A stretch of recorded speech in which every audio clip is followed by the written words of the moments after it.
This is the Lone Crater YouTube. We hope this video helps. In this video, I will explain how to connect your ZTFit smartwatch to your iPhone. First, ensure your ZTFit watch has at least 50% battery life. Next, head over to the Apple App Store and download the official ZTFit application. Once installed, navigate to your iPhone settings and make sure Bluetooth is enabled. These initial steps are crucial for a smooth and successful pairing process, setting the foundation for your smartwatch experience. With the ZTFit app installed and Bluetooth active, open the application on your iPhone. You'll typically find an option like Add Device or Pair New Device on the main screen or within the Settings menu.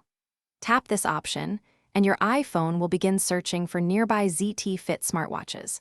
Once your specific ZTFit model appears in the list, simply select it to initiate the connection. This step bridges the communication between your phone and watch.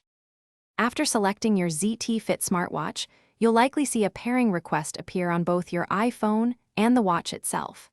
Confirm this request on both devices to proceed. The ZTFit application will then prompt you to grant essential permissions, such as access to notifications, location services, and health data. Accepting these is vital for full functionality. Allow a few moments for the devices to fully synchronize, ensuring all your data is up to date and ready. If you encounter any issues during the connection process, don't worry. A simple restart of both your iPhone and ZTFit smartwatch often resolves minor glitches. Always ensure your ZTFit application is updated to its latest version from the App Store, as updates frequently include bug fixes and improved compatibility.